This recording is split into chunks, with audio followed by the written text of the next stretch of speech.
Thank you for the nice introduction, Irvin. I appreciate that. Thanks for having me, Palo Alto. I'm going to come down here because I need to be by the computer in order to keep the visuals going. So I hope everybody can see okay.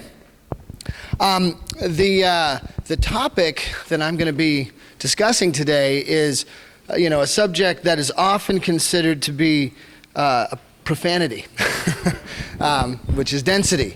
But the fact of the matter is that some of our favorite places, whether we realize it or not, are in fact very dense. And on top of just creating enjoyable places, density is also one of the tools in our tool belt to address a lot of the challenges that we're dealing with today and that we will be dealing with in the future. So I'm going to try to show you ways to do it well and talk a little bit about why we should worry about it. So first off, I'm just going to spend a minute explaining what is density for those of you that might not be urban planning wonks like myself. So with planning and housing, density refers to the number of housing units in any given area.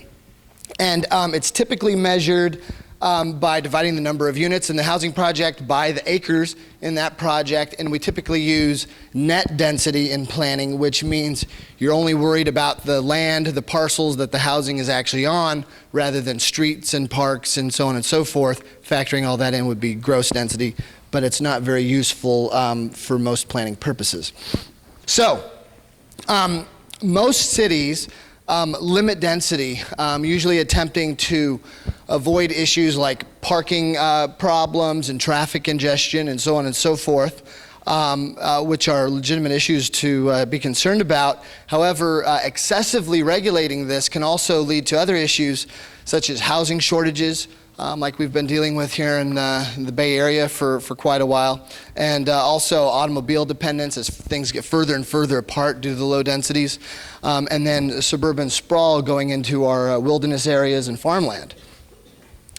So there are many different types of density and levels of density, all the way from very dense places like downtown Vancouver here, the center of Paris, row house neighborhoods in San Francisco and other older cities, all the way down to various types of single-family homes. And they're all important, they're all legitimate, and we need to deploy them in the right way in the right places. So before I get too far into it, I'm going to give a few disclaimers, because there are there's always confusion about this stuff. So the first thing is I'm assuming that we're going to continue to have babies. People are going to grow, people will need homes, and we'll need to figure out a way to accommodate all that. Not touching immigration, people are going to continue to come, especially to nice places like this. People will be free to move to where the jobs are, I'm going to continue to assume. And no one is going to send these guys after you.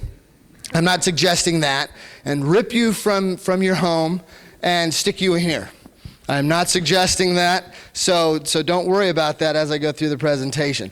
I'm not proposing overcrowding people into squalid conditions, and I'm not proposing blanketing the earth with skyscrapers, which are things that people often think when density comes up. I'm not saying that design doesn't also matter. It's not just about making it dense, it also has to be nice. And I'm not suggesting that this is a villain. Single-family home is great.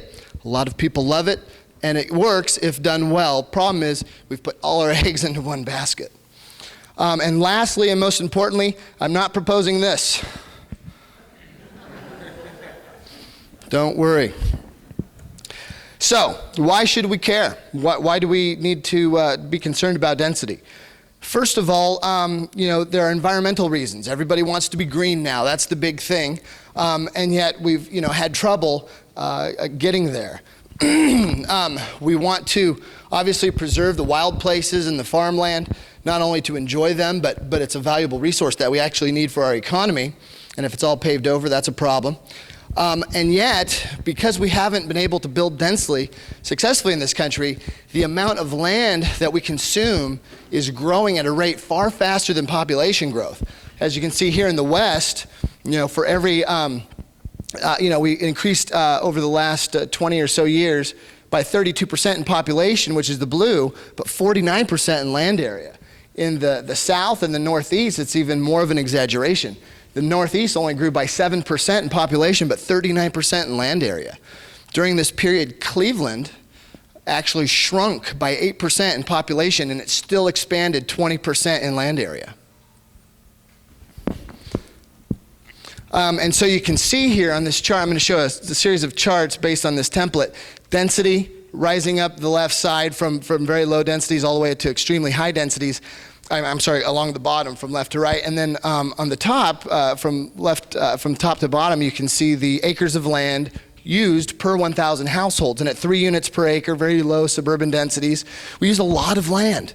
And then as you get denser, it very quickly drops off, and the amount of land used by each household falls dramatically. We're not going to save the wild places unless we get this under control. And we're not going to get this under control unless we have some density.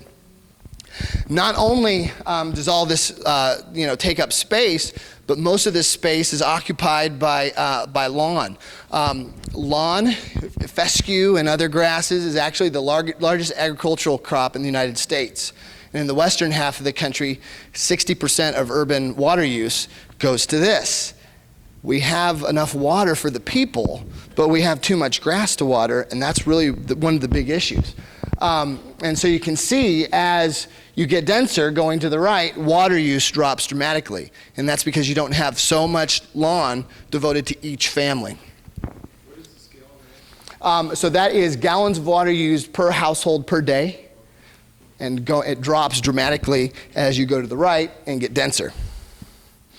Another issue is traffic congestion. Everybody's worried about traffic congestion. No one likes to sit in a mess like this. And vehicle miles traveled, similar pattern. Vehicle miles traveled per household per year. On the low end of the density spectrum, 25,000 miles a year or so, dropping way down as you get denser. And density obviously isn't the only factor. Walkability, transit viability, bike facilities, and so on, all that contributes to really make this number go down. So you can, as you would expect, gasoline use drops way down as you drive less. It's very logical. And as you use less gas, then you emit fewer air pollutants into the skies. So a perfect example of how effective this can be is from a recent project in Atlanta, Georgia. Atlanta is a very, red state type of place, not a bastion of liberalism, and yet you can see the project is at the top in the small circle. It's called Atlantic Station. Downtown Atlanta is just a couple miles away in the big circle. This is what the new project looks like, a mix of heights and densities. It's also mixed use. They did a pretty good job, and the average resident of Atlantic Station drives 8 miles a day, whereas the average Atlanta resident drives 34. So putting the density, making it dense, making it walkable, and putting it in the right place can give you these kind of results. Another way to look at it is, how many things can be supported within walking distance to your home, depending on the density. So looking at two extremes, this is an aerial photograph of a neighborhood that I spent a lot of time in as a kid, typical suburban neighborhood. This is in Fresno, California. And my friend's house is the red dot in the middle. That big line around it, the red circle, is a quarter-mile radius, which is a 5-minute walk, which is typically considered to be how far people will be willing to go before they say forget it and drive. So I went into Google Earth and pulled up all the amenities within this walking distance. Google Earth, by the way, is crack for planners, I'm convinced. But my friend was very lucky to have a shopping center within reasonable distance. And they had several restaurants, the red dots up in the right corner. There were no theaters. There was one clothing shop, no shoe stores, one grocery store with the yellow dot there. No hardware stores, no school within walking distance. And then I contrasted that to Greenwich Village, New York. This is a brownstone row house part of the neighborhood. This is an aerial. The red dot is on that brownstone. A little bit to the left of the dot is where Jane Jacobs wrote her famous book on cities, if you're an urban planning nerd like I am. And I looked at the same land uses to see how much the density of Greenwich Village could support. So restaurants, theaters, clothing shops, shoe stores, grocery stores, ranging from little organic, specialty shops all the way to big supermarkets, hardware stores. If you need to do home improvement, you can walk and get extra nails or whatever you need. Schools, there were regular, public schools all the way to special vocational schools and so on. And so you can see, the dramatic difference from very dense, Greenwich Village to the regular suburbia. And this is actually a pretty well-served subdivision, compared to a lot. But the dramatic difference is pretty visible. And Greenwich Village is not the high-rise part of New York City, if you're familiar with it. So it doesn't take skyscrapers per se to get that level of convenience and amenity. Electricity is another issue. Electricity is usually generated by burning fossil fuels, especially in the eastern half of the country, coal, which is about the filthiest thing you could possibly use. And so electricity use really matters. Single-family homes have 5 sides exposed to the elements, and so there's much more opportunity for loss of heat as you try to heat your home in the winter, and in hot climates the sun has more angles on which it can beat down into your home. Whereas when you move up to, say, row houses, the houses on the side insulate you, and they all insulate each other. You actually use less electricity or other fuels to heat and cool your home. And then as you get to multifamily, you're insulated on 3, 4, 5 sides by other units, and everybody uses less energy. In addition, in dense environments, people just tend to have smaller homes, and so that's less space to heat and cool. In the United States, in 1950, the average home was about 1,500 square feet and had about 3.5 people in it. Now the average is, I think, 2,800 square feet, and it has 2.5 people in it. So just in a generation or two, our homes have exploded, and the number of people within them has dropped way down. So putting all those factors together, you can see here the average New York City resident uses far less power than the average Dallas resident because of all these factors really coming together in New York. And so when you're talking about burning coal or nuclear, which has its problems, or no one wants more dams for hydro, this makes a big impact. And if the 8 million people in New York City were smeared out at Dallas densities all over Connecticut, New York, and New Jersey, it would be a problem. So money is a big issue in these economic times. Every city is trying to figure out how to cut its budget and how to create more revenue sources, and it's a big deal. And suburbia, very low densities as the only form of development is part of the problem. We saw this coming 50 years ago. You have to run all the sewers and water mains and storm drains out, and you have to run all these lines, but if there are only a couple of houses being served by them and paying taxes on it, it's not terribly efficient. And so, using the same template for the charts, you can see the total number of parking spaces, for example, needed per household as you go from low densities on the left to higher densities on the right. Drops way down. That's all land that is not being used for housing or for jobs. It's off the tax rolls, not generating revenue for the city. And you need less of it as you go denser. Same thing with square yards of roads needed. Very high for the low densities, and it drops way down as soon as you get into very moderate densities. And all that has to be maintained, and it all has an infrastructure under it that has to be maintained. Another reason that we should think about this is this. The auto dealerships have been the primary economic development strategy for cities for years, and yet we've had several close in Redwood City, and cities all over the country are grappling with this revenue source drying up and trying to figure out what to do about it. But at our forum speaker series in Redwood City, our final speaker was a developer from Berkeley.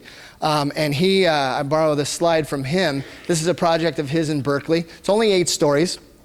The property tax that this building generates is equivalent to retail space generating $1,300 of sales per square foot, which I hear is near Stanford Shopping Center. So, density can actually be a revenue generator too. We're used to housing being a revenue loser, but that's because of the low densities that we typically build. As you get higher, there's a threshold. It varies from city to city depending on how much the homes sell for and so on and so forth. But there's always a threshold where you go from revenue loser for the city to a moneymaker. And this project definitely crossed that threshold. In Arlington, Virginia, they've had a very aggressive growth strategy in their downtown area near the Washington metro stations for about 30 years now. They're very far into it. They've done a really good job of it, and it's not only paid off by getting transit ridership up and traffic congestion down, and so on and so forth, but it's had huge economic benefits too. And because of the strategy, which is countywide in 5 cities along the station, on 7.6% of the land area, they're generating 32% of their tax because it's so efficiently used in the downtown areas.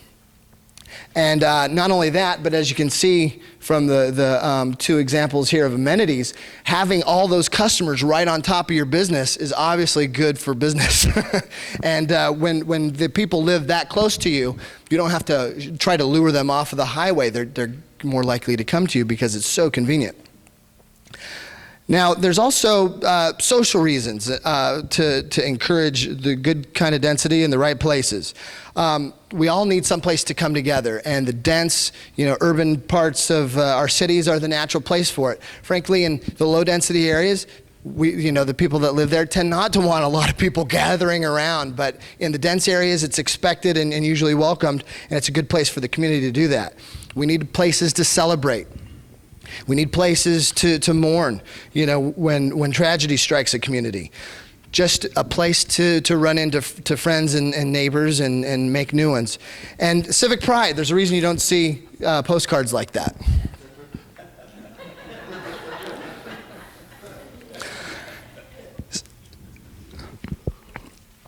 So another reason to think about this stuff is that the market is changing. We tend to think that everyone wants what we want, and what everybody wants now is what they'll always want.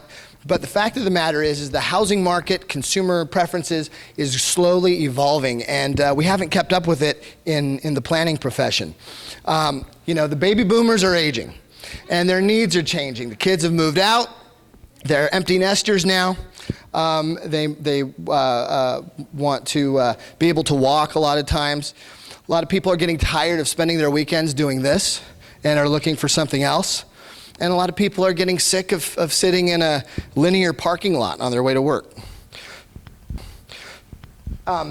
Christopher Lineberger is a real estate analyst, and he wrote an excellent book last year called The Option of Urbanism. I highly recommend it if you're interested in these market trends. And he did a lot of analysis on purchasing trends, customer preference surveys, so on and so forth for people that are in the housing market. And what he found is that about 30 to 40% of home buyers, varying by locale, would prefer a denser, more urban type of setting where they can walk to things as opposed to the low-density suburban model. However, even though 30 to 40% want it, only about 5% of the product available fits that bill. And so the demand is far exceeds the supply. So even though suburban, low-density housing is still the larger preference, that part of the market is very satisfied. But in most parts of the country, people that want the density and the convenience of that are underserved, and so we need to catch up. There's been a lot of literature on this lately. So what does density look like? Well, to understand that, we're going to now go to the density quiz that you have the answer sheet there with you. And so there's 17 different projects. We're going to go through them. I'm going to show you the project. You're going to circle the density for that project that you think fits. And then we're going to see what it really is and see how well you do. The reason this is interesting is a couple of reasons. First of all, it just gives you a sense of what these things look like and feel like. It'll also hopefully give you a better sense of what is really a high density number and what is a low density number. I've seen people protest 4 units an acre at public hearings. Is that really on the high end of things? Well, we'll see. And what I want you to do is answer as quickly as possible, because people tend to react to these things viscerally and not with deep analysis. So I'm not going to give you much time to answer. Viscerally react and try to guess, and then we'll see how you do and what we can learn from it. So this is project number 1. So go ahead and take your best shot and make a quick guess. This was 4 units an acre. This is outside of Las Vegas. And this is project number 2, another single-family home.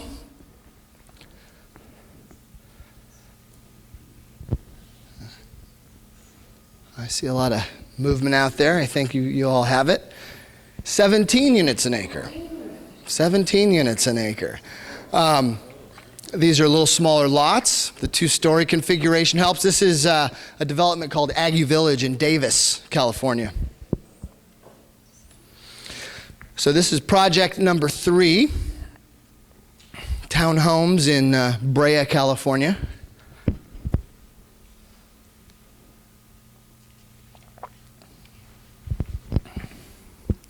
$24. That one was too easy. I saw a lot of smiles. So here is project number 4. This is in Redwood City, actually, an apartment complex built in the 60s.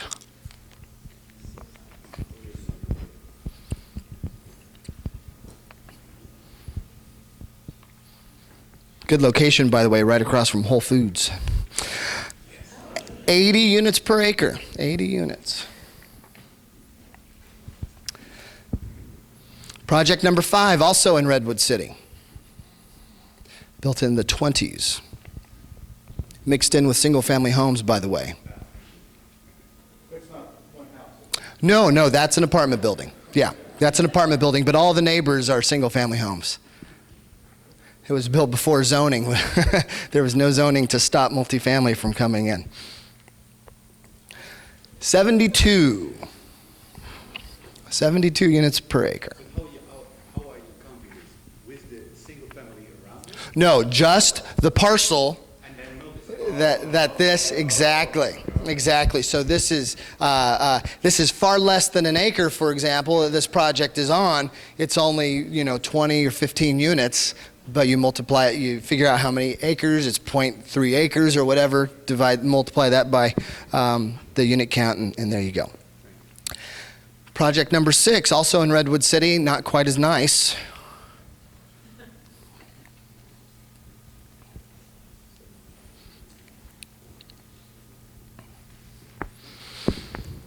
'96. And that's on only 3 stories because the ground floor is all parking. It's all parking. Project number 7, another Redwood City building.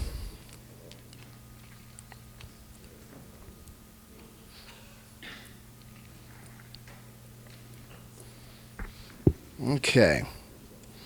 112. 112. Yeah. What's that? I can't recall. I did this calculation a couple of years ago for a prior presentation, but I think it's about in the neighborhood of 20 or 25. Parking is tucked under, but the parking ratio would be considered tight by today's standards.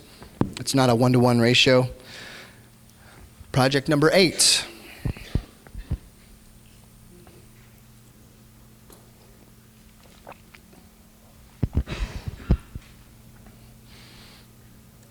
$50.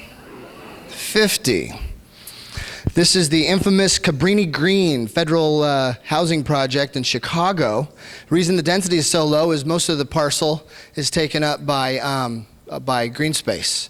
back in the urban renewal days. The thought was if only you could give poor people a lot of grass, that their lives would dramatically improve and everyone would be successful and happy, but it had to be torn down because it was a pretty miserable failure. And now this is no longer the policy of the federal government because it really did not work. So this is project number 9.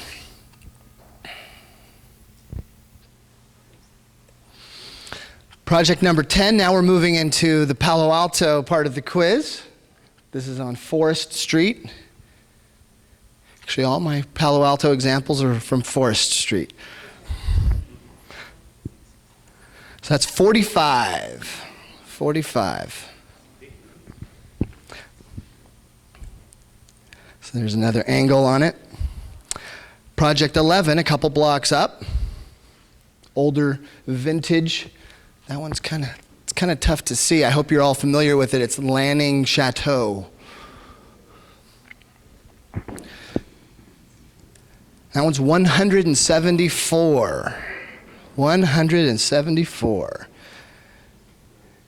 Lovely open space on the corner in front with a fountain. Grand entryway into the lobby.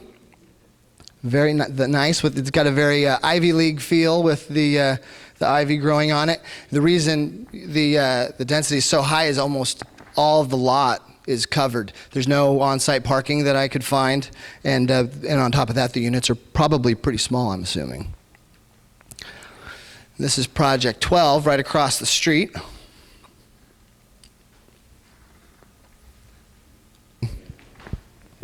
Hopefully you're familiar with it. 650 or 655, 355, 365, I'm sorry, Forest. 45 again. 45 must be the magic number for the newer projects. I don't know if that's what pencils out for the developers better nowadays or if that's what the zoning requires, but both of the new ones had the same density. Another shot. Project 13, the final Palo Alto example, and that one is also, that's right across the street from the prior two, also on the 300 block of Forest.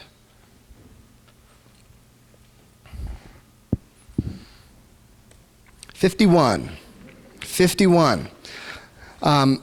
This one is actually 1 story taller than the Lanning Manor. You would expect the density to be higher. By the way, very nice details, lovely building, but a lot of open space on that lot. Big courtyard in the back. This one also has parking provided, whereas the other building didn't. So all those factor in, and yet I called yesterday, there's an apartment available, and the units in this building range from $2,400 to $2,900 a month. So obviously people don't feel deprived necessarily living in a nice apartment building. Project 14. Oh, I'm sorry, Redwood City again. Not Palo Alto. 80. Now, out of curiosity, everybody look at your answer sheets. Does anybody have a different answer for 14 and 4? Or do you have the same answer? Who has the same? Raise your hand. Okay, you guys win a prize for the day, whatever it may be. Same building. Same building. This is before the remodel. Didn't look nearly as nice, and so that it's amazing how aesthetics can throw you off, even though it's the same building. So people tend to associate maybe less attractive with more density, but not necessarily the case. We're almost at the end. Project number 15 here. I wish the lighting was better. This is a brand new high-rise condominium building in Austin, Texas. And it's what they call a point tower, which is the Vancouver model, where you've got a simple central elevator and stairway shaft with a single loaded corridor going around it, with all the units having a corner exposure and very slender towers as opposed to bulkier ones of the past, and it's very popular. That's 342. And there's only 3 homes still available according to the website. So if you're interested, you better hurry. Second to last, we're almost there. Project 16. This is Paris. Good friend of mine lives in this building, at least part-time.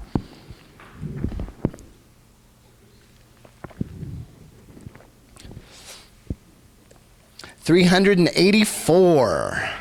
Denser than the high-rise. And this is why. Very high lot coverage. Last one, Project 17.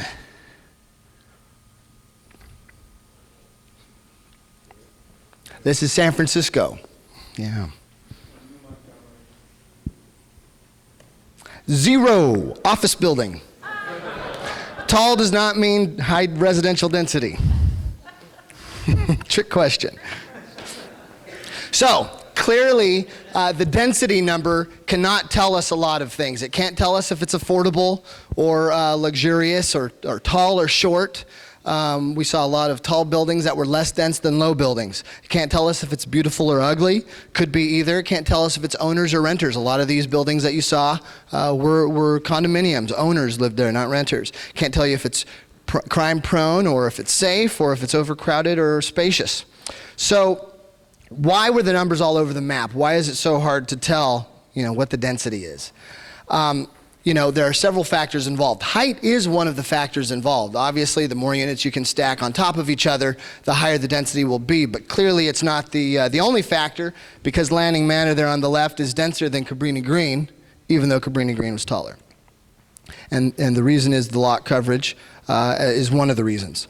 Another reason, this is Paris lot coverage, much higher, and that's why they get higher densities with lower buildings. Unit size is another factor. The high rise in Austin that was slightly less dense than the low rise in Paris had very luxurious 1,500 to 1,800 square foot units, from what I recall when I got the tour, whereas my friend's apartment in Paris is, I think, about 500 square feet. So the next thing I want to focus on is, hopefully you're on board that we need to build density in order to address our environmental goals and social goals, and that the number doesn't necessarily matter. And so now I'm going to talk about what makes it right. How do we do a good job? So first is, where should we put the density? It shouldn't just go anywhere. And part of the key in getting the benefit out of the density is putting it in the right spot. This is clearly not the right spot, out in the countryside, out on the edge of town. The center of town, the densest part of the metropolitan areas, the most job-rich areas, those are the places to put the density, because that's where you can get those people out, walking around, riding trains, and really doing a job of keeping our cities healthy and our environment clean. And you can see some of the benefit here. A study was done recently by Peter Calthorpe, and people that moved into new Bay Area infill projects in the established areas only drive about 15,000 miles per year, whereas people that move into new subdivisions on the edge of the Bay Area in the Central Valley drive more than twice as much. So location really matters. And that's one of the reasons why you see Manhattan residents only give off 7.1 metric tons of CO2 per year compared to the American average of 24.5. So, the more people you can get into those naturally efficient places, the better. And you can see here in this map of the Chicago metropolitan area, blue is lower CO2, and red is the highest CO2. And so what you can see in the deep blue area, that's downtown Chicago, that's the loop, highest job concentration, high density housing, and very well served by transit. As you get further out, it gets redder and redder as people have to drive farther to the jobs. And it's interesting to note how you get these tentacles of blue going along the rail lines, if you can see. So it doesn't all have to be downtown or in the CBD of the metropolitan area, for example, but even in suburban locations, if you have pockets of density at your train stations, that has a huge benefit too. Those people also pollute a lot less. arranging the densities is important too. It's not just a matter of high-rise towers right next to single-family homes. That kind of abrupt thing is not necessary, and it tends to agitate people when you can definitely do it more artfully.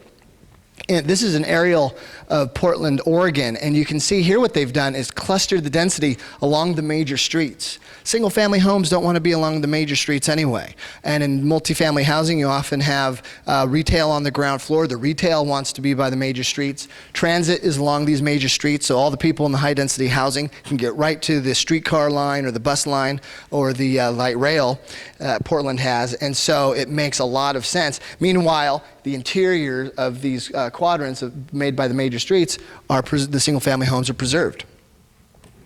A similar strategy was used in Arlington. I talked about Arlington a little bit earlier, Arlington, Virginia, and so you can see here how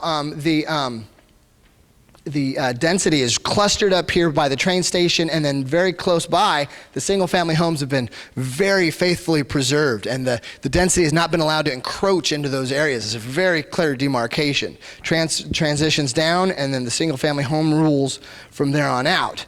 And this is a 3D representation, and you can see that transition and how they've clustered that density in one area and not allowed it elsewhere, and they put it in the right area. Arlington, Virginia, since the 70s when this strategy was begun, they have grown by, they've doubled in population, but their traffic is actually lighter than it was in the 70s. Now, keep in mind, in the rest of America, VMT, vehicle miles traveled, grows at 3 times the rate of population growth. So here they've managed to double and still have less miles traveled. And it's because of this very effective strategy, putting the right density in the right place. This is, I'm sorry? Also the right traffic. The transit? Absolutely, and that's part of what makes that area the right spot, is that it's so well served by the Washington Metro. And this is not what you want to do. This is not the right way to deploy your density, is just to stick one single tower right in the middle of a low-rise area. Density should not be like taking your medicine. It should be nice and very enjoyable, and it definitely can be. Part of what makes it enjoyable is convenience. And so having all these amenities close by, like we saw in this analysis, makes it convenient. You don't have to get into your car very often. You can get away without owning a car if that's your preference. And you can go right out your doorstep and have theaters and restaurants and cafes. And it's a nice way to live for people that want to live that way. And we should definitely, the people among us who want to enjoy that lifestyle, it benefits us all to give them a place to do it. It needs to be walkable. If you're dense, but your streets look like this, forget it.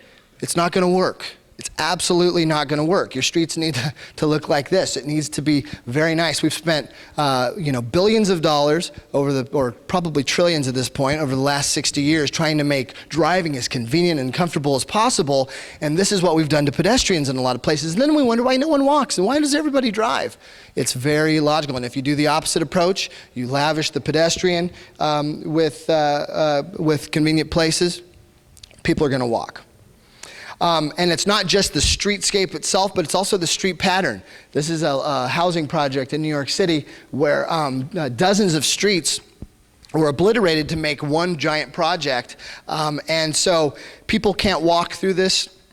It disrupts routes and it reduces walking in that area. Whereas just a little bit over, this is the same scale. Same part of Manhattan, but you can see the street grid is still there and people walk more here because there are direct paths to wherever you might be going. So having that connected street network is just as essential as having nice, convenient, storefronts and wide enough sidewalks and trees and so on and so forth. Transit is key, and it's not just about plopping housing adjacent to transit. It needs to be woven into the fabric of the neighborhood and really be transit-oriented development instead of transit-adjacent development. And there's big benefits to transit. Here you see the pounds of CO2 that you save per year by replacing an old refrigerator, a couple hundred pounds of CO2, which is great. Same thing with replacing your light bulbs. However, if you just take the train to work, that's your benefit. And so it dwarfs a lot of these other things that we're really focused on. Lovability is very important. People aren't going to move into these places, and they're definitely not going to stay there if they don't really love them. And so, obviously, no one loves this, and it shows. And so, we have to be careful about experimenting with dense housing and give people what they like, whether it's modern or whether it's traditional. Find out what the community really wants their buildings to look like, and give it to them. And if they accept the density, give them the look that they want, whatever it might be. And let's not forget that this won architectural prizes when it was built, and it didn't last. So just winning some prizes and getting good magazine write-ups isn't the real end goal we should be worried about. It should be the people that live there, and do they fall in love with it and stay in love with it after the fad passes. Do you measure that also? What? To be able to measure depth and to relate that to density, I think that's very crucial. Well, when we did our downtown plan in Redwood City, we actually got into a room like this, had several hundred people from the community come in, and we had on the walls all the way around the room hundreds and hundreds of pictures of different buildings, all different ages, all different sizes, all different styles, and we had people select, for this type of building, which one is your favorite? For the, and there was a very clear consensus toward what people liked, and so we actually coded that in. And so there's the ability, if someone has a different idea, there's a process to do that, but the path of least resistance is to just give the people what they said they wanted. Parking. We've got to deal with parking if we're going to get density and we're going to address our environmental goals. This is an unsustainable form of land use. Not only is this part of the reason why we've been taking up all of the countryside with our land use, but it's also, this is fertility drugs for cars. And when we apply those same parking requirements in our zoning codes to our old neighborhoods, what we get is every other building knocked down and replaced with a parking lot, and it damages the walkability of these places where people should naturally be able to walk around and be good stewards of the environment. This is actually my old neighborhood in Fresno, which was a great streetcar suburb, but you can see the urban fabric has been really damaged by the desire to try to park every building with its own parking lot. Meanwhile, this is Carmel, downtown Carmel, same exact scale, and they have a code in Carmel that you cannot build your own private parking lot if you build a building in downtown Carmel. You have to pay into an in lieu fee, and then they build public parking tucked away where it doesn't harm the walkability and the design of the place. Plus, public parking is more efficient because it's not empty half the time. It's shared by everyone. And so this is what these parking requirements do to our streetscapes. They put all the missing teeth in the street wall, and if you have that continuous street wall in these downtown areas, it's a much more pleasant environment, and you're likely to get people out walking more. I'm not going to spend a lot of time on this, but when you share parking, whether it's public or shared private parking, you need less parking. And so encouraging that is actually a really good way to cut down on the amount that we need. And yeah.